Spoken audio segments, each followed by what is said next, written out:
Rukun Dama berhasil meraih penghargaan Kampung Iklim tahun 2021.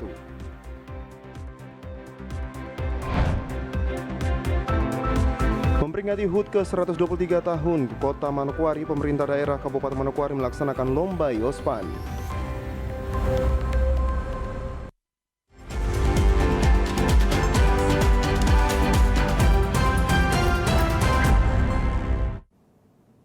Salam jumpa pemirsa, senang sekali saya Esti Ika dapat kembali menjumpai Anda dalam program Berita Papua Barat hari ini. Sejumlah informasi di Papua Barat akan kami hadirkan untuk Anda. Inilah berita selengkapnya. Pemirsa, Bupati Tambrau, Gabriel Asem, menyebutkan bahwa pemerintah telah meletakkan dasar pembangunan yang baik di Kabupaten Tambrau, setapak demi setapak sehingga Tambrau telah menuju Kabupaten Konservasi.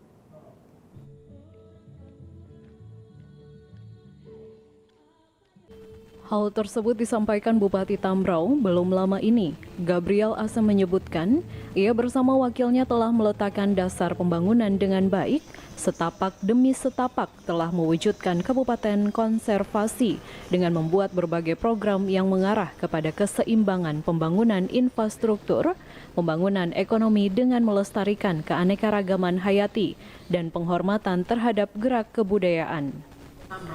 Gabriel mengatakan, lebih kurang 80% harapan itu telah diwujudkan dalam satu dekade dengan berbagai perubahan yang telah hadir di Kabupaten Tambrau.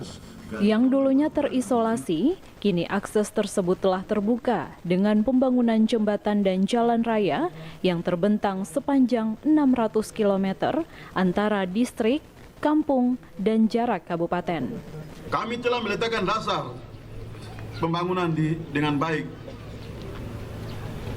Setapak demi setapak, kami mewujudkan Kabupaten Konservasi dengan membuat program-program yang mengarah kepada keseimbangan antara pembangunan infrastruktur, pembangunan ekonomi dengan melestarikan keanekaragaman hayati dan penghormatan pada gerak ritmis kebudayaan.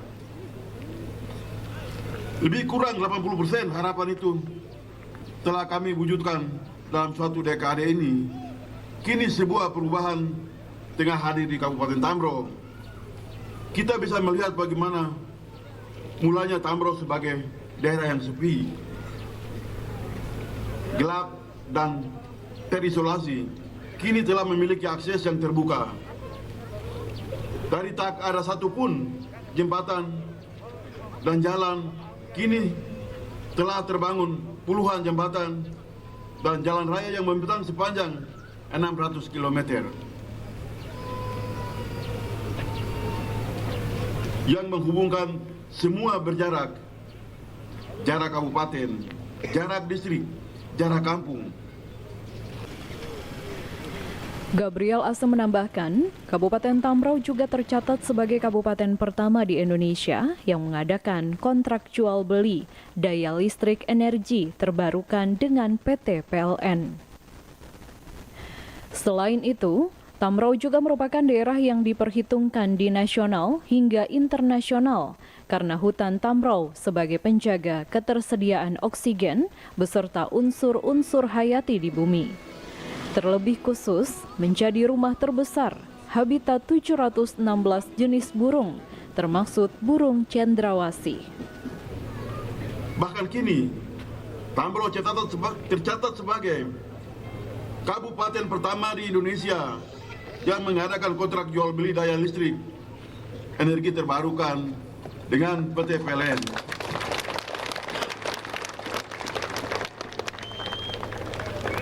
Dari daerah yang harga kebutuhan hidupnya mahal selangit menjadi kawasan dengan harga terkendali. Dari daerah yang sepi, tak dikenali, kini pelan-pelan menjadi daerah yang diperhitungkan di lingkup nasional hingga internasional karena hutan Tambrau adalah penjaga ketersediaan oksigen dan unsur-unsur hayati di bumi ini.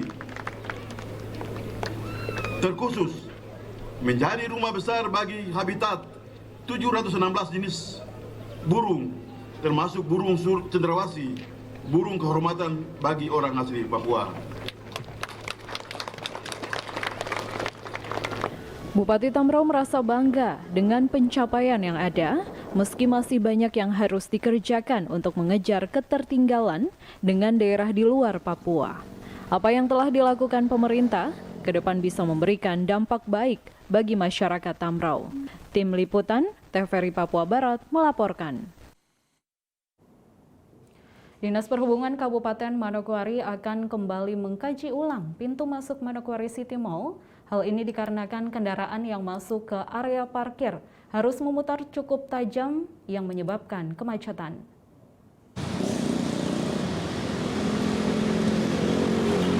Demikian disampaikan Kepala Dinas Perhubungan Kabupaten Manokwari, Albert Simatupang. Albert mengatakan, pemerintah dan masyarakat merasa bangga dan mendukung kehadiran Manokwari City Mall karena dapat meningkatkan roda perekonomian di daerah ini. Namun ia bersama dengan Satuan Lalu Lintas Polres Manokwari lebih memprioritaskan hal keselamatan berlalu lintas. Simatupang menyebutkan, setelah dilihat, selama ini pintu masuk ke dalam Manokwari City Mall perlu dikaji ulang. Karena ketika 3-5 mobil yang mengantri masuk ke MCM akan menimbulkan kemacetan di jalan utama. Di mall ini yang sudah beraktivitas, tentunya kita selaku pemerintah dan masyarakat bangga ya, sangat-sangat mendukung kehadiran roda perekonomian di daerah ini. Tetapi walaupun seperti itu, ya, kita lebih memprioritaskan dan mempertimbangkan hal keselamatan berlalu lintas. Ya, jadi dalam hal ini, kalau kami kaji, ya, setelah dibukanya Hadi Mall ini, pintu masuk atau manuver ke Hadi Mall ini memang perlu dikaji ulang. Ya, perlu dikaji ulang. Karena ketika 5 mobil saja mau masuk ke Hadi, itu akan macet total di situ. Pintu keluar itu, saya berapa kali ke situ, itu terlalu tinggi dia punya kandas. Jadi mobil yang rendah itu, sedan itu, dia akan kandas di situ. Ya. Dan itu jalan keluarnya juga, ya, itu kita kaji juga nanti dari Dinas Perhubungan kerjasama dengan pihak lantas. Nah, kita akan temui mereka. Kalau sudah ada kesepakatan, saran kita bagaimana, kalau mereka tidak mau untuk juga menindaklanjuti, ya kita berbicara secara undang-undang lalu lintas. Selain Manokwari City Mall, Albert juga mengatakan ada juga swalayan Orchid yang berada di Jalan Haji Bawosi yang tidak memenuhi standar pintu keluar masuk kendaraan. Ia mengatakan, beberapa waktu lalu, Dinas Perhubungan sudah mengundang pihak Orchid Swalayan dengan memberikan solusi kepada mereka supaya tanah yang berada di belakang gedung dapat dibebaskan untuk pintu keluar, sehingga tidak mengganggu aktivitas masuk dan keluar di depan lampu merah Haji Bawosi. Ya, selain daripada Hadi Mall ini, Orchid yang di Haji Bawi ya, itu jelas-jelas ya tidak memenuhi standar pintu keluar masuknya, ya. Dan kemarin kami sudah undang ya pihak Orchid bahwa kami memberikan solusi kepada mereka, saran supaya tanah yang di belakang yang untuk keluar itu dok bebaskan saja sama warga masyarakat supaya jangan mengganggu aktivitas pintu keluar dengan masuknya dari lampu merah sini ya, karena mereka punya ruko ini terlalu dekat dengan traffic light, dengan jalan. Saat ini, Dinas Perhubungan Kabupaten Manokwari juga melakukan kerjasama dengan Satuan Lalu Lintas Polres Manokwari dalam mendukung pendisiplinan kendaraan di jalan umum dalam kota Manokwari. Natalindo Kerewai, TVRI Papua Barat melaporkan. Kampung Aisandami Distrik Teluk Duairi Kabupaten Teluk Wandama berhasil meraih penghargaan dalam lomba program Kampung Iklim atau Proklin tingkat nasional di tahun 2021 dari Kementerian Lingkungan Hidup dan Kehutanan Republik Indonesia.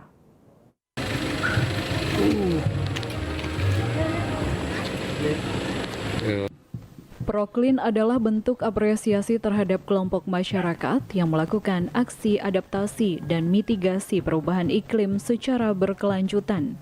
Kampung Aisandami merupakan satu dari 251 peserta lomba kategori Proklin utama dari seluruh Indonesia tahun 2021.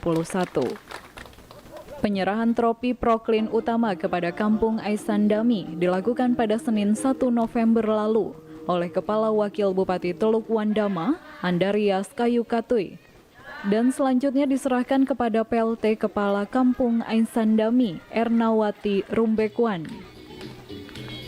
Masyarakat Kampung Aisandami menyambut penyerahan tropi Proklin dengan sukacita. Anak-anak, kaum muda, hingga para lanjut usia tumpah ruah di jalan utama kampung untuk menyambut kedatangan tropi sekaligus rombongan wakil bupati dengan penuh antusias. Mereka menampilkan beragam atraksi seperti tari-tarian, suling tambur, hingga parade yospan sebagai ungkapan kebahagiaan.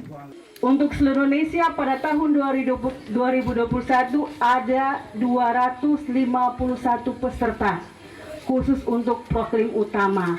Dan puji Tuhan, Aisandami merupakan salah satu Proklin yang ada di wilayah Maluku, Papua yang merupakan Proklin tipologi pesisir dengan masyarakat asli dan memiliki kearifan lokal yang memperoleh tropi pada tahun 2021. Mewakili masyarakat, Kepala Distrik Teluk 2 Iri, Musa Sapari mengatakan, tropi Proklin utama adalah kebanggaan besar bagi seluruh masyarakat Aisandami, juga Kabupaten Teluk Wandama. Capaian itu adalah buah dari kepedulian masyarakat Aisandami dalam menjaga lingkungan khususnya hutan dan pantai. Wakil Bupati juga mengatakan, rasa bangga atas capaian Kampung Aisandami mendapatkan tropi Proklin utama dari Kementerian LH dan Kehutanan. Apalagi Aisandami menjadi satu-satunya perwakilan dari wilayah Maluku dan Papua yang mendapatkan penghargaan itu. Salah satu kampung dari sekian ratus kampung di seluruh Indonesia yang berhasil mendapat tropi utama. Tadi baru saya bisik-bisik dengan ibu. Jadi ibu saya bilang ada kampung lain yang masih dapat sertifikat dan lain di bawah, tapi Aisandami langsung dapat tropi utama. Luar biasa. Kampung Aisandami kini menyandang status sebagai kampung iklim. Wakil Bupati Andi Kayukatui mengharapkan warga tetap menjaga kelestarian lingkungan hidup baik di darat maupun di laut. Budaya menjaga alam yang telah menjadi bagian dari kearifan lokal orang Aisandami harus tetap terpelihara. Pada kesempatan itu, Wakil Bupati Andi Kayukatui bersama rombongan juga meninjau tanaman, sayur-sayuran, dan palawija yang ditanam masyarakat setempat, memanfaatkan areal pekarangan. Warga menggunakan karung-karung bekas juga karung bekas semen sebagai media tanam. Dari Wasior Teluk Wandama, Jack Adonara, TVRI Papua Barat melaporkan. Sebanyak 2 distrik target program mendapatkan pelatihan partisipatif agar paham membuat perencanaan data kampung yang valid perlu ada sebelum menyusun program.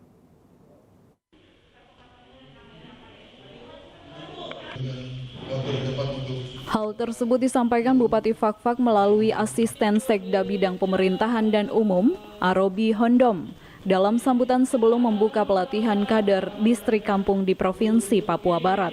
Ibu yang saya hormati, sesuai dengan amanat Undang-Undang 17 tahun 2018 tentang kewenangan distrik, salah satunya adalah pelimpahan kewenangan di bidang kesehatan dan juga kependudukan.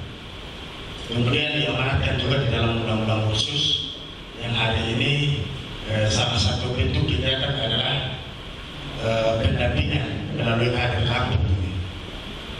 Jadi kader ini dibentuk di masing-masing distrik dan kampung untuk melaksanakan kewenangan yang ada di distrik. Jadi kontrolnya ada salah satu adalah kader yang hari ini kita latihan. Kader di kesehatan ini menyangkut dengan kalau orang meninggal itu datanya sudah harus ada di Dukcapil.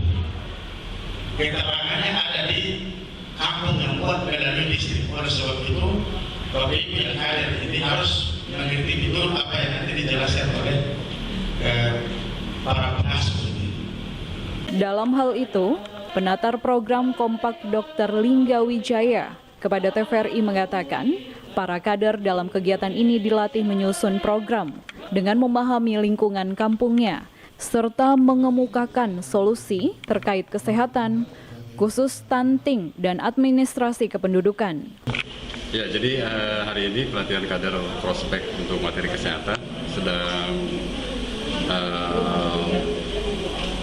mengerjakan materi gizi dan masalah kesehatan lain. Jadi yang pertama tadi kita diskusi kelompok tentang identifikasi masalah kesehatan di kampung-kampung dan ditampilkan dalam bentuk pohon masalah seperti itu. Ada masing-masing kampung membuat satu pohon masalah dan mereka menunjukkan bahwa ada masalah gizi buruk, termasuk stunting, diare dan masalah malaria.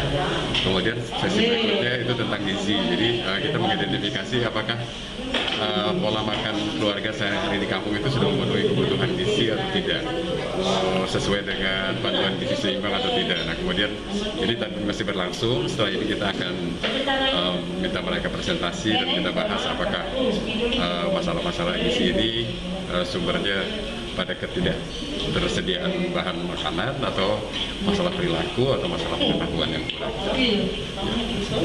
Pelatihan ini menyiapkan kader pemerintahan kampung dan distrik yang mampu melaksanakan kegiatan Prospek Otsus Papua Barat.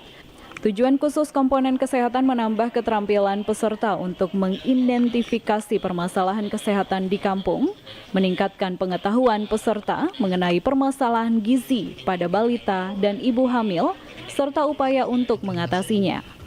Tujuan khusus komponen Dukcapil memberikan pengetahuan tentang dasar-dasar Adminduk dan jenis-jenis layanannya, memberikan pengetahuan kepada peserta tentang peran Biswas distrik dalam mendorong kerjasama lintas sektor untuk percepatan Adminduk lingkup kampung. Yang kelima itu kurangnya pengetahuan orang tua dan ekonomi keuangan juga menghambat daripada gizi buruk. Itu asupan makanan yang bergizi. Setelah masuk dalam wilayah zona hijau dengan 0 kasus COVID-19, Kabupaten Raja Ampat, Papua Barat siap untuk menyambut kedatangan para wisatawan. Pemerintah daerah bersama pengelola pariwisata juga memberlakukan protokol kesehatan ketat berstandar WHO bagi wisatawan.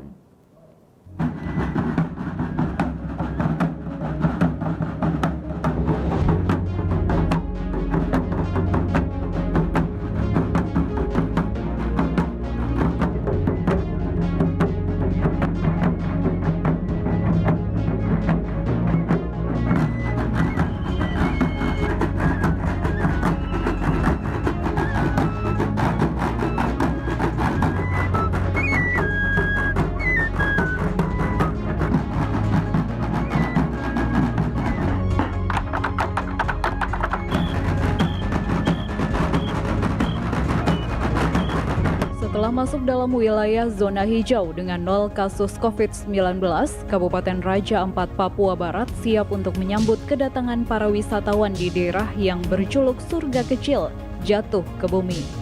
Pemerintah daerah bersama pengelola pariwisata memberlakukan protokol kesehatan ketat berstandar WHO bagi para wisatawan yang akan mengunjungi Raja Ampat.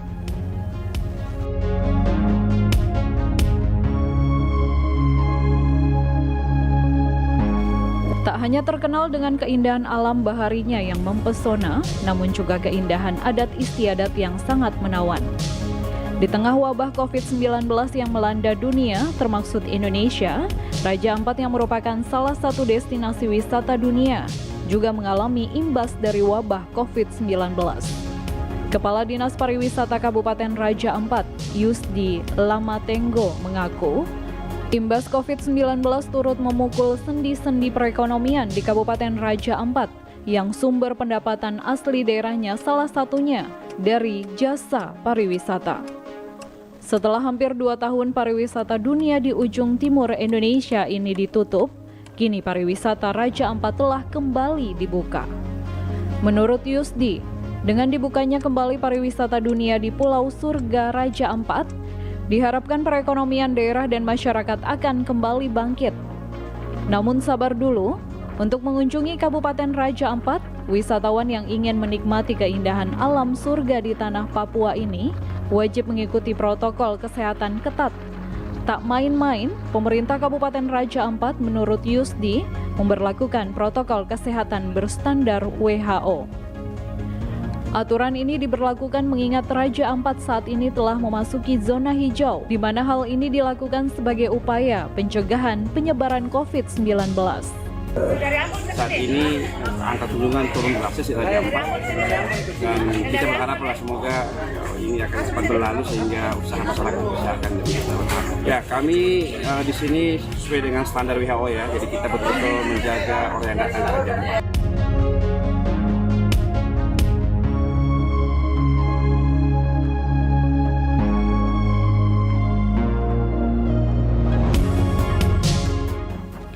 Sementara itu, salah satu pelaku usaha pariwisata di Raja Ampat, Ruben Sawiyai, mengatakan, semenjak pandemi COVID-19, penduduk setempat betul-betul menjaga alam di tempat mereka. Penduduk setempat melakukan sasi laut untuk menjaga ekosistem alam bahari di daerah itu.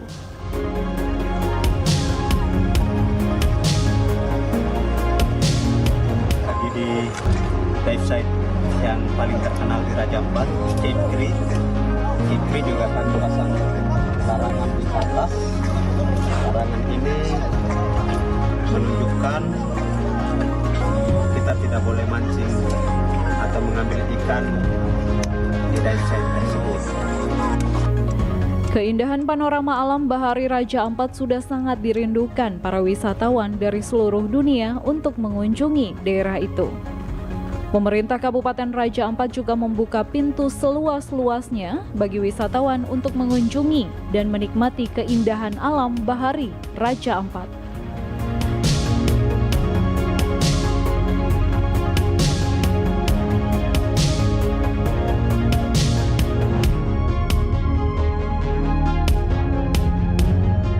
Namun seperti aturan pemerintah, pemberlakuan protokol kesehatan ketat dilakukan, di mana para wisatawan yang hendak berkunjung ke Raja Ampat wajib sudah divaksin dan wajib PCR agar dapat menikmati keindahan panorama alam bahari surga kecil yang jatuh ke bumi.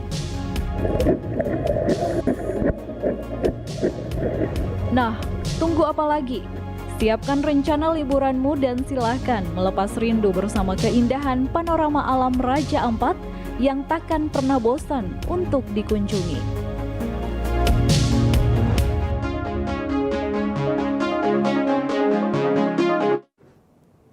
Informasi selanjutnya akan hadir setelah jeda berikut ini, tetaplah bersama kami.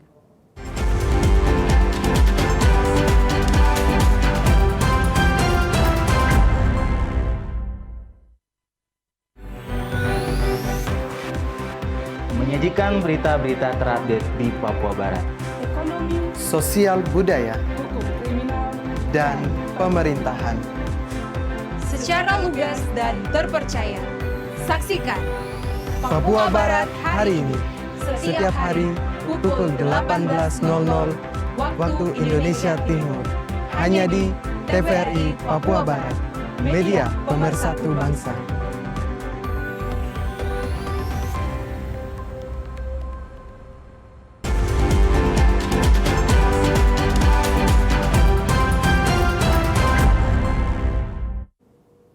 Terima kasih Anda masih bersama kami. Pemirsa, TVRI Papua Barat melakukan silaturahmi dengan Rektor Universitas Papua. Selain menjalin silaturahmi, diharapkan ke depan TVRI Papua Barat dan Universitas Papua bisa menjalin kerjasama dalam memperluaskan informasi tentang Unipa. Di era multimedia digital saat ini, maka sudah selayaknya Lembaga Penyiaran Publik Televisi Republik Indonesia mengoptimalkan jaringan kepada semua pihak. Salah satunya menjalin kerjasama dengan Universitas Papua yang berlangsung Rabu pagi. Kepala TVRI Papua Barat, Asmet Takalumang mengatakan, ini pertama kali pihaknya dari TVRI Papua Barat hadir di Unipa, sekaligus bertemu dengan rektor yang merupakan pertemuan yang luar biasa. Sehingga mudah-mudahan pertemuan kali ini bisa ditindaklanjuti dengan kerjasama baik Unipa maupun TVRI Papua Barat, terutama program siaran terkait sosialisasi tentang Unipa kepada masyarakat luas. Untuk keistimewaan bagi kami TVRI Stasiun Papua Barat, pertama kali kami hadir di Unipa ini sekaligus bertemu dengan Pak Rektor, ini satu pertemuan yang luar biasa. Bisa bercakap-cakap tentang masa depan Papua Barat sudah kami bicarakan tadi. Mudah-mudahan ini akan berlanjut terus lewat kerjasama yang mungkin kita akan bangun ke depan dari peran masing-masing baik Unipa maupun TVRI Papua Barat. Dan kami berharap mungkin ke depan bisa kita tidak lanjuti dalam bentuk kerjasama, mungkin dalam bentuk program-program kerja yang sifatnya mungkin program-program siaran di TVRI, sebagaimana mungkin apa yang harus kami sosialisasikan tentang Unipa agar dikenal oleh masyarakat luas, khususnya di tanah Papua.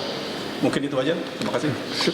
Sementara itu, Rektor Unipa, Meki Sagrim, menyampaikan terima kasih kepada TVRI Papua Barat yang telah berkunjung ke Universitas Papua, di mana ini merupakan langkah awal untuk bersama-sama berkolaborasi menyebarkan informasi kepada berbagai pihak. Tentunya dengan kunjungan ini memungkinkan Unipa untuk berusaha mempublikasikan seluruh fakultas yang ada, mulai dari sarana prasarana, program studi, dan akreditasi. Banyak saya sampaikan terima kasih banyak kepada TVRI Stasiun Papua Barat atas kunjungan ke Universitas Papua ini. Ini merupakan langkah awal untuk kita sama-sama membangun kerjasama. Kita berkolaborasi untuk menyebarkan informasi kepada berbagai pihak. Tentunya dengan kunjungan ini dimungkinkan bagi kami Universitas Papua untuk kita berusaha untuk mempublikasikan Universitas Papua berkaitan dengan sarana prasarananya, kemudian sisi kelembagaan, program studi dengan statusnya baik akreditasi maupun semua sarana prasarana yang lain, termasuk sumber daya manusianya yang perlu kita publikasikan kepada masyarakat supaya masyarakat tahu bahwa Universitas Papua ini merupakan salah satu jawaban atas pengembangan sumber daya manusia di tanah Papua. Rektor Unipa berharap dengan adanya media, masyarakat juga tahu bahwa Unipa merupakan salah satu mengembangkan sumber daya manusia di tanah Papua. Natalindo Kerewai, TVRI Papua Barat melaporkan. Pemirsa, dalam rangka mengangkat cerita rakyat di tanah Papua, Yayasan Velomena merangkul tenaga pendidik untuk belajar penulisan cerita rakyat Papua yang baik dan benar. Diri sejak tahun 2018, Yayasan Velomena terus melaksanakan berbagai program yang tentunya bersinergi dengan program yang dilaksanakan oleh pemerintah Provinsi Papua Barat. Salah satu kegiatan yang dilaksanakan yaitu bimbingan teknis tentang penulisan cerita rakyat Papua. Ketua Yayasan Velomena, Eko Purnomo Tunyanan, dalam sambutannya mengatakan, pada acara pembukaan, kegiatan yang dilaksanakan merupakan rencana program yang dilaksanakan untuk meningkatkan mutu pendidikan, sehingga dilaksanakan bimbingan teknik mengenai penulisan cerita rakyat Papua. Salam sejahtera untuk kita semua. Beberapa program juga akan dilaksanakan, yaitu merangkul generasi muda Papua yang putus sekolah untuk mengambil paket A, B, dan C, sehingga memiliki masa depan yang lebih baik. Sedang merekrut anak-anak kita yang putus sekolah, mulai di daerah wilayah Andai sampai Maripi, ya, di beberapa pelosok-pelosok di daerah itu. Kita datangi untuk bagaimana bisa mengikuti paket, jadi paket A, paket B, paket C, begitu ya, sehingga punya ada harapan ke depan, anak-anak dijauhkan dari hal-hal yang tidak kita inginkan bersama. Saya pikir ini hal-hal yang sangat positif untuk kita semua, bagaimana meningkatkan layanan pendidikan di wilayah daerah kita di sini. Marta Tasik, Kepala Bidang Pendidikan Anak Usia Dini dan Pendidikan Masyarakat, dalam sambutannya mengatakan, melalui kegiatan penulisan cerita rakyat Papua dapat menghasilkan buku yang mudah dipahami oleh pembaca dari semua kalangan, dari pendidikan anak usia dini hingga pendidikan tinggi lainnya. Ya, dari saya selaku pemerintah dalam hal ini, Kepala Bidang Kaltembikmas, mengucapkan terima kasih sekali Pak untuk kehadiran lembaga pendidikan ini, yayasan ini luar biasa.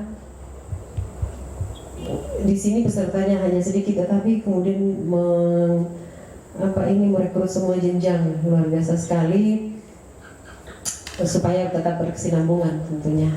Terima kasih Pak, berharap dan kita doakan bersama ini nanti jadi pusat apa tadi Pak? Pusat belajar ya. Dari semua kalangan, bukan hanya PKBM dan tentu kalangan yang lainnya bisa terrekrut di sini. Dan ketika data-data masuk di saya untuk PKBM itu terlalu banyak Bapak. Dengan adanya bimbingan teknis penulisan Cerirta Rakyat Papua Barat, dapat memberikan pengetahuan khususnya kepada guru-guru agar dapat membuat satu cerirta yang bermanfaat bagi masyarakat, khususnya bagi generasi muda di Papua Barat, terlebih khusus di Kabupaten Manokwari. Jimmy Tabisu, TVRI Papua Barat melaporkan. Menyambut hari ulang tahun Kota Manokwari ke-123 tahun, pemerintah Kabupaten Manokwari menggelar vaksinasi massal bagi pelajar dan masyarakat umum yang berlangsung Kamis pagi di lapangan Borarsi, Manokwari, Papua Barat. Bekerja sama dengan Dinas Kesehatan Kabupaten, Rumah Sakit Bayangkara Polda Papua Barat dan tim gugus tugas COVID-19 melaksanakan vaksinasi kepada pelajar dan masyarakat yang berlangsung di lapangan Borarsi pada Kamis 4 November 2021. Vaksinasi yang berlangsung sejak pukul 9 pagi hingga siang, animo masyarakat yang datang mengikuti vaksinasi terus bertambah, yang ditargetkan vaksin hari ini mencapai 300 orang. Bupati Manokwari Hermus Indau dalam arahannya mengatakan, vaksinasi yang diselenggarakan hari ini adalah bulan bakti gotong royong dan juga menyambut hari jadi Kota Manokwari ke-123 tahun pada tanggal 8 November nanti. Seperti diketahui, bahwa pandemi COVID-19 sampai dengan hari ini belum selesai, meski tren positif COVID-19 khusus di Manokwari sudah menurun. Semuanya tidak terlepas dari dukungan penuh masyarakat mengikuti program pemerintah. Hari ini adalah vaksinasi yang murni diselenggarakan oleh pemerintah daerah Kabupaten Manokwari dalam rangka bulan bakti gotong royong dan juga HUT Hari Jadi Kota Manokwari yang ke-123. Bapak Ibu semua yang saya hormati, sebagaimana kita ketahui bahwa pandemi COVID-19 sampai dengan hari ini belum selesai kita hentaskan. Walaupun tren atau perkembangan dari COVID-19 di negara kita, provinsi termasuk kabupaten kita, trennya sudah turun. Kita bersyukur bahwasanya ini adalah pertolongan Tuhan yang Maha Kuasa.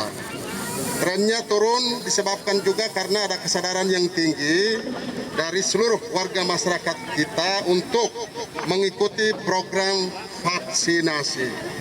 Jadi vaksinasi. Melihat kondisi itu, Hermus Indau terus mengajak masyarakat untuk datang ke tempat-tempat vaksinasi yang ada untuk menerima vaksin dosis pertama maupun dosis kedua dari para tenaga medis.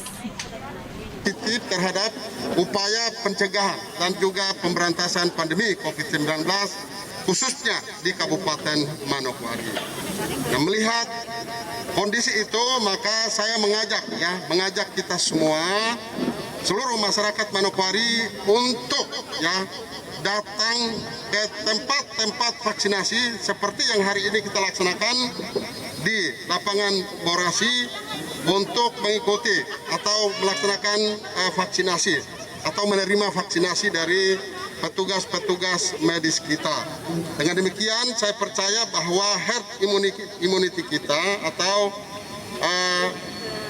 imunitas tubuh kita akan terbentuk dan kita mampu menghadapi bahaya pandemi COVID-19. Cakupan pelayanan vaksinasi kita khusus untuk dosis pertama baru mencapai. Sementara itu, capaian vaksin untuk dosis pertama di Kabupaten Manokwari sudah mencapai 59% dan dosis kedua 39%. Natalindo Kerewai, TVRI Papua Barat melaporkan. Pemirsa, memperingati hari ulang tahun ke-123 tahun Kota Manokwari, pemerintah daerah Kabupaten Manokwari melaksanakan Lomba Yospan. Untuk itu, Bupati Manokwari Hermus Indo mengatakan, Lomba Yospan sebagai bentuk kepedulian guna melestarikan budaya Papua.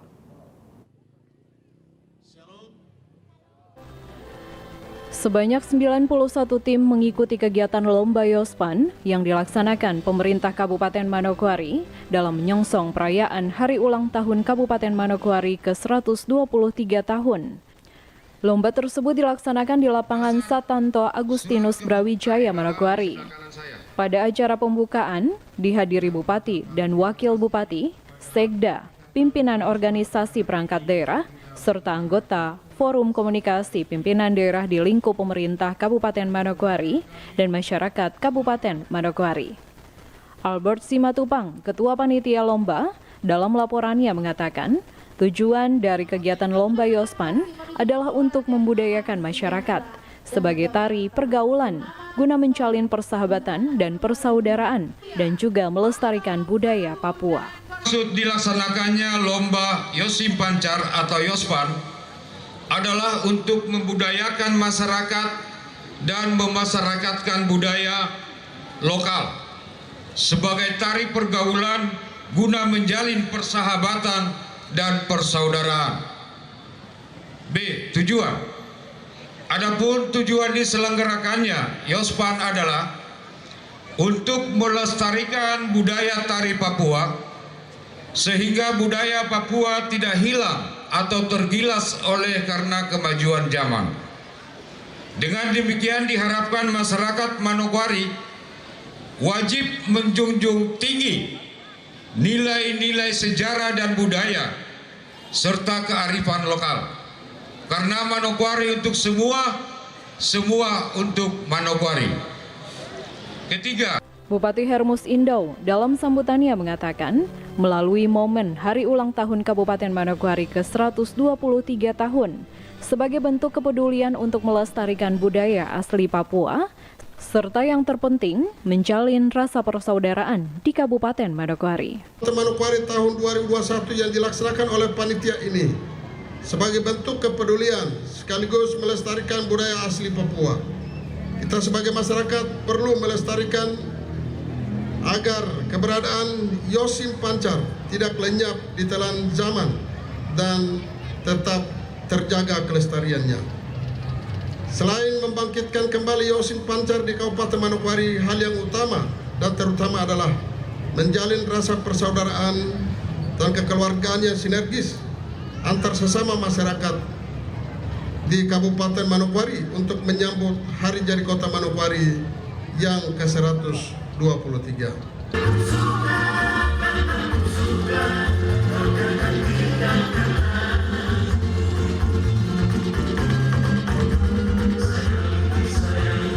Untuk kegiatan Yospan akan berlangsung selama 2 hari, dari tanggal 3 hingga 4 November 2021. Dengan adanya lomba, tari Yospan sebagai hiburan juga memberikan ruang bagi generasi muda untuk berprestasi di bidang seni dan juga tari. Jimmy Tabisu, TVRI Papua Barat melaporkan. Kita ke informasi pembukaan Pekan Paralimpik Nasional ke-16 pada 5 November besok yang akan berlangsung di Stadion Mandala Jayapura. Berikut informasinya untuk kesiapan menuju pembukaan Peparnas ke-16.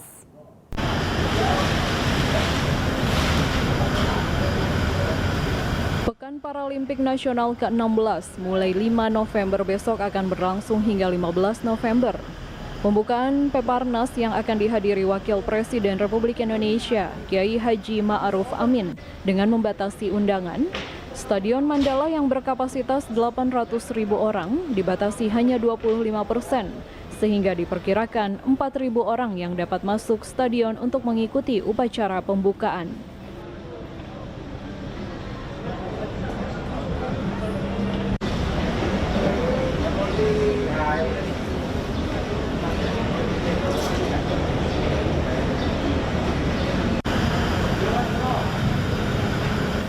Untuk mendukung jalannya pembukaan Peparnas, panitia telah melakukan berbagai persiapan, mulai dari dekorasi, panggung, fasilitas pendukung lainnya, seperti protokol kesehatan. Selain itu, jelang pembukaan juga, keamanan di areal stadion dalam sudah mulai terlihat dengan adanya penjagaan dari pihak keamanan TNI Polri.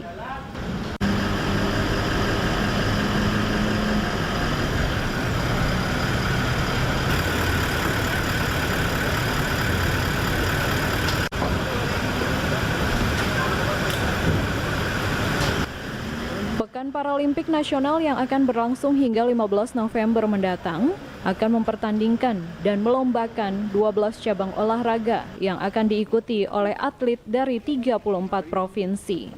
Dari Jayapura, Papua, Arina Irianan, Putra Arianto, TVRI Papua Barat melaporkan. Informasi tadi sekaligus menutup jumpa kita dalam program berita Papua Barat hari ini. Kami tetap mengajak Anda untuk mencegah penyebaran COVID-19 dengan cara memakai masker, mencuci tangan pakai sabun dengan air yang mengalir, menjaga jarak, menjauhi kerumunan serta membatasi mobilitas dan bersedia divaksin sesuai kebijakan pemerintah. Indonesia pulih karena aku, Indonesia pulih karena kamu, Indonesia pulih karena kita. Dan mewakili kerabat kerja yang bertugas saya STIK mengucapkan terima kasih dan sampai jumpa.